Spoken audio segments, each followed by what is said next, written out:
sebagai manusia nih, kita mudah sekali nih untuk menilai orang lain kalau orang lain itu sih red flag dan harus dijauhi. Tapi coba deh, mungkin kamu memiliki perilaku red flag tersebut, tapi kamu nggak sadar atau berusaha menutupinya. Dan banyak sekali orang-orang nih yang punya perilaku red flag, tapi mereka nggak sadar terhadap hal tersebut. Kenapa sih kita sulit sekali mengenali perilaku red flag yang ada dalam diri kita sendiri? Karena adanya tendensi subjektif menilai diri kita sebagai orang yang baik atau nggak ada yang salah kok dalam diri kita sendiri. Nah, dalam video ini aku akan membahas 5 tanda perilaku red flag yang ada dalam diri sendiri.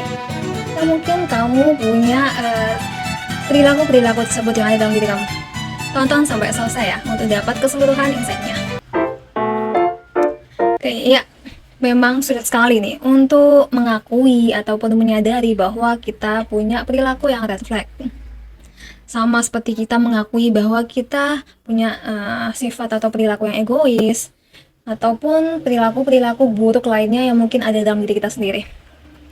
Yang mungkin hal tersebut ketika kita mengakuinya, muncul pengalaman-pengalaman di masa lalu yang mungkin menyakitkan.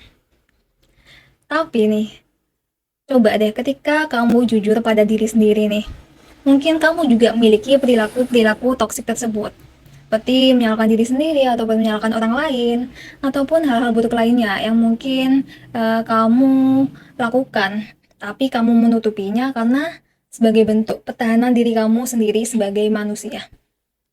Nah, apa sih perilaku red flag itu? Nah, perilaku red flag yaitu suatu perilaku atau karakteristik nih dari seseorang yang mungkin dianggap berbahaya, tidak aman, atau harus dijauhi nih. Entah itu ada dalam diri orang lain ataupun diri kamu sendiri nih. Nah, tanda-tanda dari perilaku toksik ini apa aja sih?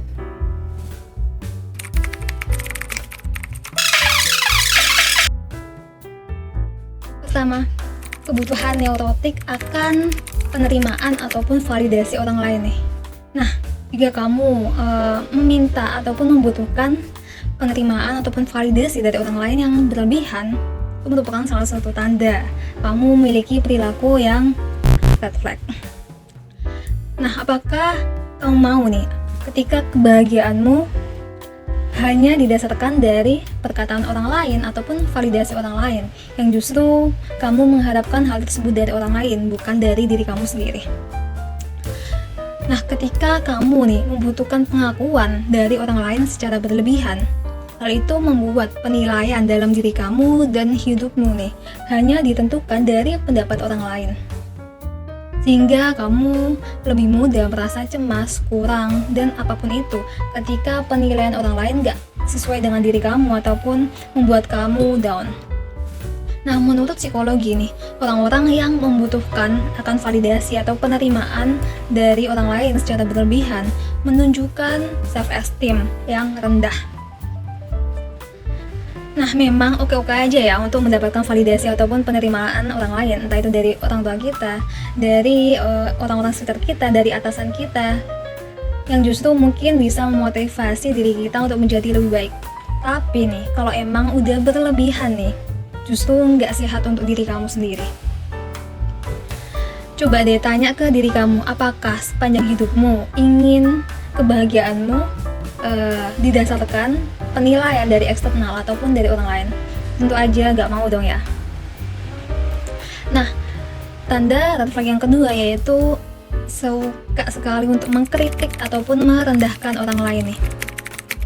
Nah, ternyata nih orang-orang yang suka mengkritik ataupun merendahkan orang lain itu berasal dari adanya rasa yang tidak aman ataupun kecemasan dalam diri mereka sendiri, yang merupakan itu adalah cerminan dari harga diri mereka ataupun kepercayaan diri mereka. Nah, memang sah-sah aja nih untuk mengkritik ataupun memberikan saran orang lain, tapi coba deh memberikan kritik dengan cara yang emang bisa diterima dan dengan perilaku yang baik gitu. Karena kita nggak tahu apakah kritik yang kita berikan nih pada orang lain bisa menyakiti diri mereka ataupun membuat mereka nih adanya rasa dendam ataupun hal-hal buruk lainnya. Ingat, kita nggak pernah tahu kapan orang lain itu merasa sedih ketika atas perkataan kita sendiri nih. Dan coba deh, ketika kamu memberikan kritik, berikan secara bijak ya, dan emang sesuai fakta, tanpa adanya bias-bias personal lainnya. Yang ketiga yaitu toxic perfectionism. Nah, setiap manusia pasti mengalami kegagalan, kesalahan, dimana dari situ kita bisa belajar dan berkembang. Gak ada tuh orang-orang yang benar-benar magic perfect. Pasti kita semua mengalami kegagalan di masa lalu. Nah, masalah dari orang-orang yang toxic perfectionism ini, mereka mengharapkan diri mereka itu sebagai orang yang perfect 100% nih, tanpa adanya kekurangan, dan juga mengharapkan orang lain seperti diri mereka sendiri, gak ada kekurangan apapun, sehingga ketika mengalami kegagalan atau mengalami sesuatu yang di luar kendali mereka berpikir bahwa diri mereka adalah gagal total, dan juga tidak meminimalisir kesalahan apapun dari diri mereka sendiri, bahkan tidak menerima kekurangan apapun dari orang lain nih. Yang justru hal itu membuat kesehatan mental kita nggak sehat nih. Coba deh kalian pikir-pikir, sejak bayi ini kita pasti mengalami yang namanya kesalahan, dan juga dari situ kita bisa belajar. Misalnya nih, sejak bayi kita belajar berjalan, gak mungkin dong kita langsung bisa berjalan otomatis. Pasti semua itu ada proses dan tahapnya. Tahap ketika kita mulai merangkak, menggunakan alat bantu, hingga kita bisa benar-benar berdiri di kaki kita sendiri nih. Dan itu juga kita pasti belajar gimana kita terjatuh, kemudian kita bisa bangkit lagi kan. Keempat yaitu avoidant attachment atau kelekatan menghindar nih. Nah, menurut teori John Bowlby, teori kelekatan atau attachment nih, seseorang itu dibagi atas beberapa bentuk attachment, dan salah satunya yaitu avoidant attachment atau kelekatan yang tidak sehat. Nah, orang-orang yang memiliki avoidant attachment nih, mereka cenderung menarik diri dari orang lain. Mereka merasa tidak bergantung pada orang lain dan tidak nyaman nih ketika adanya kedekatan secara emosional dengan orang lain. Dan mereka merasa bahwa mereka tidak membutuhkan bantuan orang lain, sehingga mereka akan memberikan jarak ketika dekat dengan orang lain.